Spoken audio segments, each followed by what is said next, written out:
Hi friends, ನಮಸ್ಕಾರ. Welcome back to Shweta Nalpaka. ಇವತ್ತಿನ ವಿಡಿಯೋದಲ್ಲಿ ಸ್ವಲ್ಪ ಡಿಫ್ರೆಂಟಾಗಿ ಚಿತ್ರಾನ್ನ ಮಾಡುವುದು ಹೇಗೆ ಅಂತ ತಿಳಿಸ್ಕೊಡ್ತಾ ಇದ್ದೀನಿ.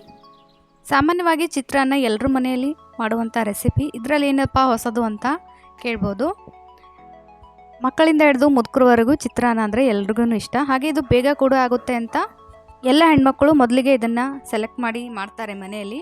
ಆದರೆ ಇದೇ ರೀತಿಯಾಗಿ ಒಂದೇ ರೀತಿಯಾಗಿ ಚಿತ್ರಾನ್ನ ತಿಂದು ತುಂಬ ಬೋರಾಗಿರುತ್ತೆ. ಹಾಗೆ ಈ ಚಿತ್ರಾನ್ನದಲ್ಲಿ ಕೂಡ ಜಾಸ್ತಿ ಪೌಷ್ಟಿಕಾಂಶ ಏನು ಸಿಗೋದಿಲ್ಲ.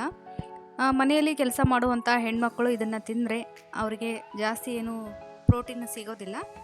ಅದಕ್ಕಾಗಿ ನಾವು ಚಿತ್ರಾನ್ನ ಮಾಡುವಾಗ ಇದರಲ್ಲಿ ಕೆಲವು ತರಕಾರಿಗಳನ್ನು ಮಿಕ್ಸ್ ಮಾಡಿಕೊಂಡು ಚಿತ್ರಾನ್ನ ಮಾಡಿದರೆ ಅದು ಹೆಲ್ತಿಗೂ ತುಂಬ ಒಳ್ಳೆಯದು. ಹಾಗೆ ತುಂಬ ರುಚಿಕರವಾಗಿ ಇರುತ್ತೆ. ಮಕ್ಕಳಿಗೆ ಲಂಚ್ ಬಾಕ್ಸಿಗೂ ಕೂಡ ಅಷ್ಟೇ ಟೇಸ್ಟಿಯಾಗಿ ಕೂಡ ಇರುತ್ತೆ. ಬನ್ನಿ ಹಾಗಿದ್ರೆ ಮಾಡೋದು ಹೇಗೆ ಅಂತ ನೋಡೋಣ. ಚಿತ್ರಾನ್ನದಲ್ಲಿ ತುಂಬ ಡಿಫ್ರೆಂಟಾಗಿ ನಾವು ಮಾಡ್ಬೋದು. ನಾರ್ಮಲಾಗಿ ಚಿತ್ರಾನ್ನ ಮಾಡ್ಬೋದು, ಮಸಾಲೆ ಹಾಕಿ ಚಿತ್ರಾನ್ನ ಮಾಡ್ಬೋದು, ತರಕಾರಿ ಹಾಕಿ ಮಾಡ್ಬೋದು. ಹೀಗೆ ವಿಭಿನ್ನವಾಗಿ ನಾವು ಚಿತ್ರಾನ್ನ ಮಾಡಿಕೊಂಡು ತಿನ್ಬೋದು. ಬನ್ನಿ ತಡ ಮಾಡದೆ ವಿಡಿಯೋನ ಶುರು ಮಾಡೋಣ. ನಾನಿಲ್ಲಿ ಮೊದಲಿಗೆ ಒಂದು ಕಡಾಯಿಯಲ್ಲಿ ಸ್ವಲ್ಪ ಎಣ್ಣೆನ ಹಾಕ್ತಾಯಿದ್ದೀನಿ. ಎಣ್ಣೆನ ಹಾಕ್ಕೊಂಡು ಇದಕ್ಕೆ ಸ್ವಲ್ಪ ಉದ್ದಿನಬೇಳೆ, ಕಡಲೆಕಾಳು, ಹಾಗೆ ಕಡಲೆ ಬೀಜ ಮತ್ತು ಸಾಸಿವೆ ಜೀರಿಗೆನ ಹಾಕ್ತಾಯಿದ್ದೀನಿ. ಮೊದಲಿಗೆ ನೋಡಿ, ಸಾಸಿವೆ ಜೀರಿಗೆ, ಕಡಲೆಕಾಳು, ಉದ್ದಿನಬೇಳೆ ಹಾಗೆ ಕಡಲೆ ಬೇಳೆಗಳನ್ನ ಹಾಕ್ಕೊಂಡು ಚೆನ್ನಾಗಿ ಸ್ವಲ್ಪ ರೋಸ್ಟ್ ಆಗೋವರೆಗೂ ಎಣ್ಣೆಯಲ್ಲಿ ಬಾಡಿಸ್ಕೋಬೇಕಾಗತ್ತೆ. ಆಮೇಲೆ ಇದಕ್ಕೆ ಸ್ವಲ್ಪ ಕರಿಬೇವನ್ನು ಹಾಕ್ಕೋಬೇಕಾಗತ್ತೆ. ಕರಿಬೇವು ಹಾಕೋದ್ರಿಂದ ಚಿತ್ರಾನ್ನ ತುಂಬ ಟೇಸ್ಟಾಗಿ ಬರುತ್ತೆ. ನೀವು ಮನೆಯಲ್ಲಿ ಯಾವ ಪದಾರ್ಥಗಳಿರುತ್ತೆ ನೋಡಿ ಅದರಲ್ಲಿ ನೀವು ನಾರ್ಮಲಾಗಿ ಮಾಡ್ಕೋಬೋದು. ಇವಾಗ 1-2 ಹಸಿರು ಮೆಣಸಿನ್ಕಾಯಿ ಹಾಗೆ 1 ಈರುಳ್ಳಿನ ಹಾಕಿ ಚೆನ್ನಾಗಿ ಬಾಡಿಸ್ಕೋಬೇಕು. ಸ್ವಲ್ಪ ಕಂದು ಬಣ್ಣ ಬರೋವರೆಗೂ ಇದನ್ನು ಸ್ವಲ್ಪ ಬಾಡಿಸ್ಕೊಳ್ತಾ ಇರಬೇಕು. ಈ ಚಿತ್ರಾನ್ನದಲ್ಲಿ ನಾನು 1 ಆಲೂಗಡ್ಡೆನ ಹಾಕ್ತಾಯಿದ್ದೀನಿ. ನಿಮಗೆ ಆಲೂಗಡ್ಡೆ ಇಷ್ಟ ಇಲ್ಲ ಅಂತಂದರೆ ಬೇರೆ ತರಕಾರಿ ಕೂಡ ಹಾಕೋಬೋದು. ಹಾಗೆ ನಾನು ಇಲ್ಲ ಸ್ವಲ್ಪ ಬೀನ್ಸ್ ಕೂಡ ಹಾಕ್ತಾಯಿದ್ದೀನಿ.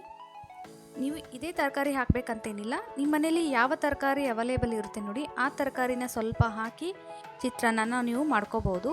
ಇದೇನು ಪಲಾವ್ ಅಂತಲೂ ಕೂಡ ನೀವು ಅನ್ಬೋದು, ಆದರೆ ಪಲಾವ್ ಥರ ಅನಿಸೋದಿಲ್ಲ. ಇದು ಸ್ವಲ್ಪ ಡಿಫ್ರೆಂಟಾಗಿಯೇ ಟೇಸ್ಟ್ ಕೊಡುತ್ತೆ.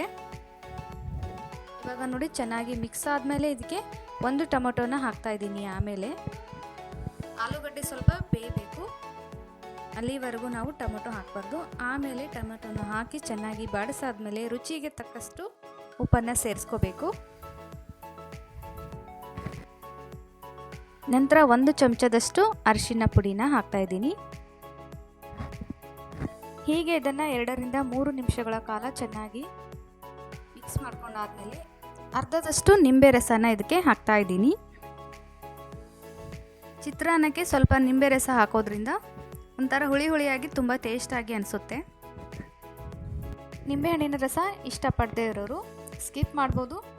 ನೀವು ಚಿತ್ರಾನ್ನ ರೆಡಿ ಆದಮೇಲೆ ಮೇಲೆ ಹಾಕೊಂಡು ಕೂಡ ತಿನ್ಬೋದು. ನಿಮಿಷಗಳ ಕಾಲ ನಾನು ಲಿಡನ್ನು ಕ್ಲೋಸ್ ಮಾಡಿದ್ದೆ. ಇವಾಗ ಓಪನ್ ಮಾಡ್ತಾ ಇದ್ದೀನಿ. ಮತ್ತು ಸ್ವಲ್ಪ ಚೆನ್ನಾಗಿ ಮಿಕ್ಸ್ ಮಾಡ್ಕೊಂಡಾದ್ಮೇಲೆ ನಾನು ಈ ಕಡೆ ರೈಸನ್ನು ಮಾಡಿ ಸ್ವಲ್ಪ ಆರೋಕೆ ಇಟ್ಟಿದ್ದೆ.